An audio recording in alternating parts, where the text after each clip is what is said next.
detention centers. And I want to tell you something right now. There's an announcement. Pumpkin Spice Satan is making his way to the State of the Union. So you know what we're going to do? We're going to rev up the show right now. You won't believe what was happening at the official counter event last night. While the SOTU was airing, this guy in a giraffe suit was calling the president names. This is the actual state of politics right now. Stop scrolling. You have to see the rest of this. An ICE prison in Minneapolis. I've been arrested 3 times by ICE over absurdity, over us being ourselves, over me singing songs like, "Hey, Mr. Tangerine Man, get rid of brown people for me. I'm Aryan white. There ain't no place I'm going to." And then all of a sudden, he's not ready for primetime player ICE agents with 2 weeks of training come after me. I got arrested in Portland. I got arrested in Minneapolis in the last 3 weeks twice. But they can't erase a movement, all right? What I went through is 1/1000th of a lot of marginalized people and what they have to go through. Wait, did you catch the context there? That guy just said he was fresh out of an ICE prison and then immediately broke into a song about a tangerine man. I'm all for creative expression, but doing this at a high-level political counter-address is a wild choice. Look at the people in the background of that shot. They are just nodding along like this is a normal Tuesday. It really highlights the massive cultural divide we're seeing. One side is in the Capitol in suits, and the other is hosting a bingo night with a guy in a giraffe costume talking about storming the White House with love. It feels like we're living in 2 different simulated realities at this point. You have to wonder who thought this was the best messaging strategy to counter a presidential address. It's peak internet culture leaking into real-world governance.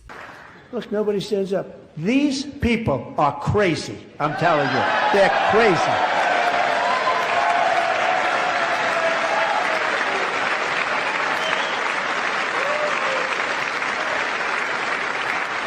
Look at the body language in the room. Trump is essentially playing to the cameras here, but the juxtaposition of him pointing and calling the other side crazy while they sit there stone-faced is intense.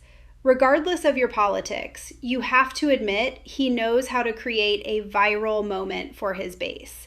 He's not even reading the teleprompter there. He's just riffing on the vibes of the room. Notice how the Republicans are jumping up like it's a pep rally, while the other side is looking at their laps or their phones. This isn't just a speech anymore. It's a spectator sport. It's rare to see a president be that blunt during a formal State of the Union. Usually, they keep it a bit more polished, but he's leaning directly into the conflict.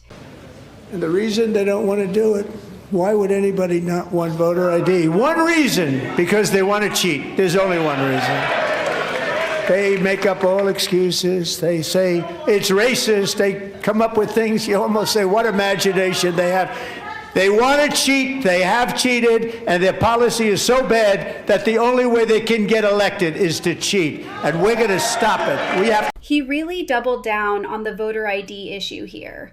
What's interesting is the specific logic he used, comparing shoveling snow in New York to voting.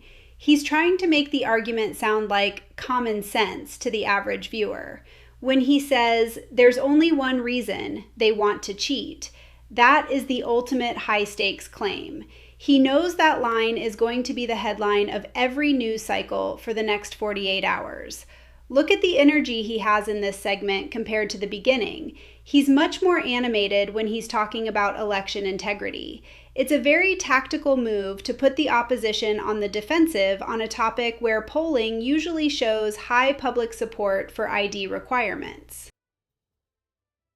Political theater or common sense? Let me know which clip shocked you more in the comments. Don't forget to hit that follow button for more breakdowns.